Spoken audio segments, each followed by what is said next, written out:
नमस्कार दोस्तों, स्वागत है आप सभी का एक नए वीडियो में। आज के इस वीडियो में हम बात करने वाले हैं भारत की नदियों के बारे में, खास करके उन नदियों के बारे में जिनकी मान्यताएं हमारे श्रद्धा के साथ जुड़ी हुई हैं, यानी कि हमारे धर्म के साथ जुड़ी हुई हैं, जिनके बारे में हम ये कहते हैं कि ये नदियाँ तो हमारी माँ हैं। लेकिन हम अपनी माँ के साथ, हम अपनी उस गंगा माँ के साथ या उस ताप्ती माँ के साथ, हम किसी भी नदी के साथ, यमुना के साथ क्या अपनी माँ की तरह सलूक करते हैं?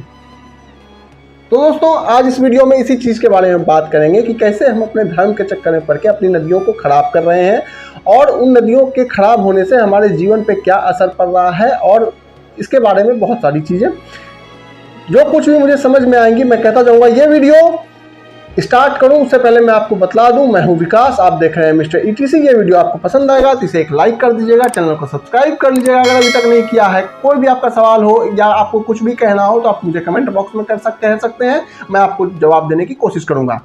तो दोस्तों, वीडियो स्टार्ट करूं उससे पहले मैं बता दूं कि भारत में बहुत सारी नदियाँ हैं, छोटी बड़ी।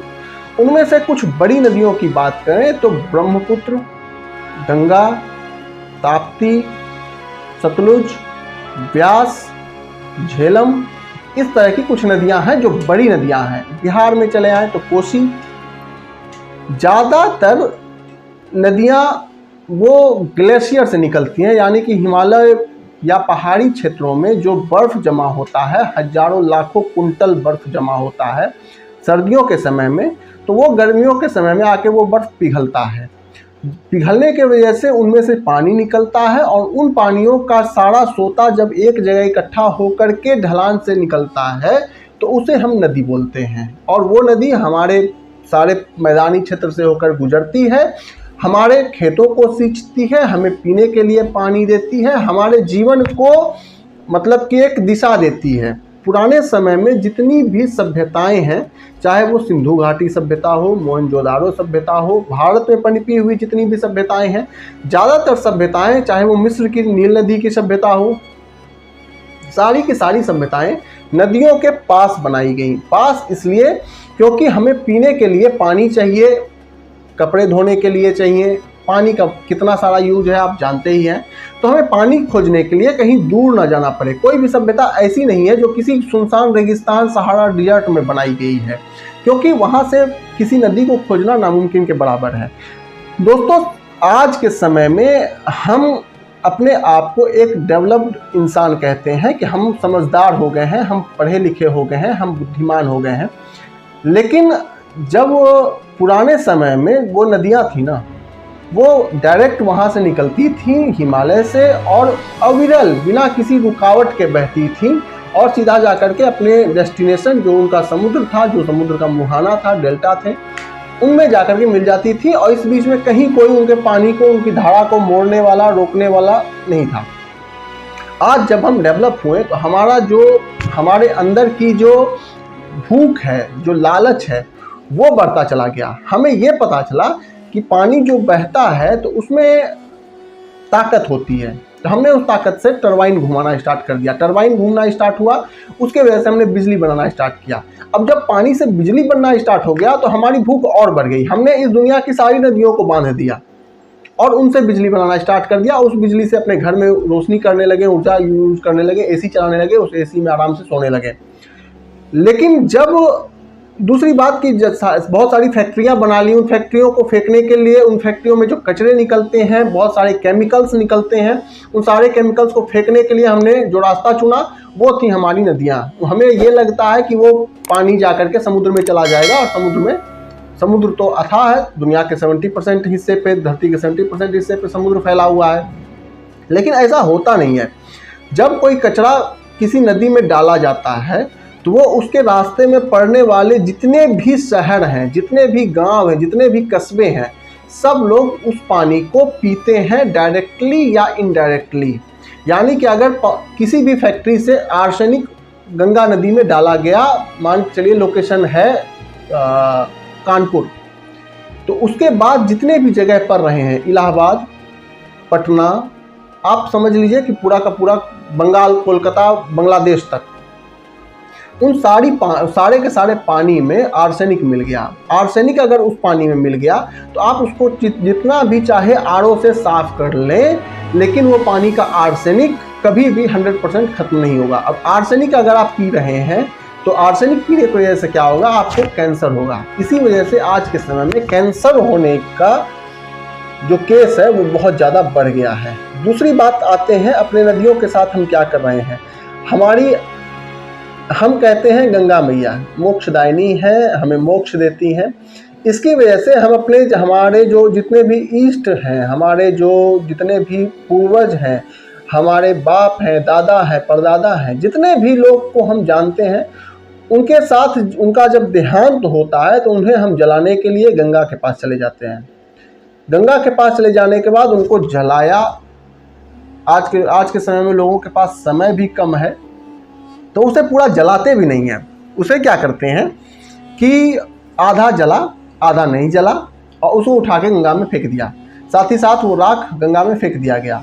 आप कभी बनारस के घाटों पर जाइए, रोजाना वहाँ हजारों लाशें जलती हैं और लाखों टन कोयला गंगा में फेंक दिया जाता है और अधजली लाशें भी गंगा में फेंक दी जाती हैं।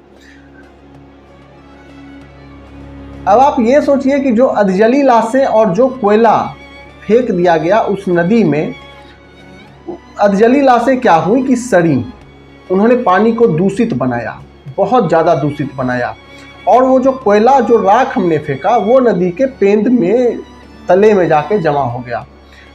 इन दोनों का अब दोनों की प्रॉब्लम बताते हैं। इन दोनों से प्रॉब्लम क्या हुआ कि जब हमने लाशों को जलाना स्टार्ट किया तो उससे हमारा कार्बन डाइऑक्साइड में निकला और दुनिया भर ग्लोबल वार्मिंग की समस्या को हमने कहीं ना कहीं सपोर्ट किया, बढ़ाया। और जो हमने लाश फेंका, उसका टुकड़ा फेंका, उसकी अस्थियां फेंकी या जो कुछ भी फेंका, वो गंगा में जा करके उसके पानी को सड़ाने लगा। वो पानी हम वापस पी रहे हैं, गंगा का शुद्ध पानी पी रहे हैं। यहाँ तक कि उसी पानी को ले जा करके हम कभी कभी तो, अभी सावन का समय चल रहा है, जाके शंकर भगवान पे चढ़ा रहे हैं और सोच रहे हैं शंकर भगवान हमसे खुश हो जाएंगे, हमें आशीर्वाद देंगे। ये कैसी मान्यता है कि जिस पानी को आप सुबह से शाम तक गंदा करने के बारे में सोचते रहते हैं, उसी पानी को अपने भगवान पे ले जाके चढ़ाते हैं और भगवान से ये उम्मीद करते हैं कि भगवान आपको खुश होकर के आशीर्वाद देंगे। भगवान ने जब आपको उस गंगा को दिया था तो वो गंगा किसी आरओ पानी से ज़्यादा शुद्ध थी। अभी भी आप गंगोत्री में चले जाइए तो गंगा के पानी का जो क्वालिटी है वो दुनिया के किसी भी आरओ से ज़्यादा शुद्ध है, क्योंकि वहाँ पे कोई उसमें गंदगी मिलाने वाला नहीं है। वो गंगा जब हमारे पास आती है, ऋषिकेश घुसती है, गंगोत्री घुसती है, उसके बाद हम जैसे जैसे हमारा स्वार्थ की पूर्ति के लिए हम उस गंगे को गंदा करते चले जाते हैं और समुद्र तक जाते जाते वो गंगा इतनी गंदी हो जाती है कि किसी नाली के पानी से भी ज़्यादा गंदी। दिल्ली में आज यमुना का हाल हम सभी जानते हैं कि दिल्ली में यमुना किस स्थिति में है और वो कहीं ना कहीं हमारा खुद का किया हुआ है। अभी जब कोरोना का समय था और ये पूरी दुनिया 1 साल तक बंद रही थी, तो उस समय में बहुत सारी चीज़ों में कुदरत ने खुद ही सुधार कर लिया था। कहीं ऐसा ना हो कि कुदरत खुद को सुधार करने के लिए एक ऐसा कदम उठाए कि पूरी की पूरी मानव सभ्यता को ही वो खत्म कर दे। कुदरत के पास दोस्तों बहुत शक्ति है, कुदरत कुछ भी कर सकती है। अब बात करते हैं कि जो राख हम गंगा में बहा देते हैं या नदियों में बहा देते हैं, वो उनके पेंद में जमा हो जाता है। उससे उस नदी की गहराई कम हो जाती है। फिर जब गहराई कम होने से फिर जब पीछे से पानी आता है ग्लेशियर से, क्योंकि पानी तो उतना ही आ रहा है, आगे हमने एक बांध बनाया हुआ है जो पानी को आगे जाने नहीं दे रहा। गहराई हमने गंदगी डाल के कम कर दी। अब वो पानी कहाँ जाएगा? वो हमारे शहरों में, गांवों में, कस्बों में घुसता है और हमें प्रॉब्लम होती है कि हम बाढ़ से डूब रहे हैं। आज के समय में बहुत ज़्यादा ये प्रॉब्लम है कि लोग बाढ़ से डूब रहे हैं, लेकिन उस बाढ़ के कारण हम हैं। हमने उस नदी को कभी भी निर्बाध रूप से बहने ही नहीं दिया। दोस्तों, अगर हम गंगा माँ को वाकई में गंगा माँ मानते हैं ना, तो उसे उसके प्राकृतिक रूप में रहने दें। लेकिन हमारा जो स्वार्थ है, हमारे अंदर का जो एक लालच है, वो हमें ऐसा करने से रोकता है। दोस्तों, इसका क्या सॉल्यूशन है वो आप इस वीडियो को देख करके समझ ही गए होंगे। इस वीडियो के बारे में आपका कोई सवाल हो तो मुझे कमेंट करके बतलाइए।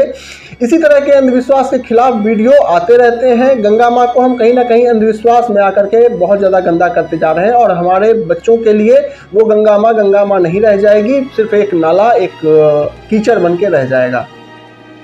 दोस्तों, ये वीडियो अगर आपको वीडियो पसंद आया हो तो लाइक कर दीजिएगा। चैनल को अभी तक सब्सक्राइब नहीं किया तो कर लीजिएगा। इसी तरह के वीडियो, नॉलेजफुल वीडियो, अंधविश्वास के खिलाफ वीडियो इस चैनल पे हमेशा आते रहते हैं। मिलते हैं किसी और दिन, किसी नए वीडियो, किसी नए चैप्टर के साथ। तब तक के लिए जय हिंद।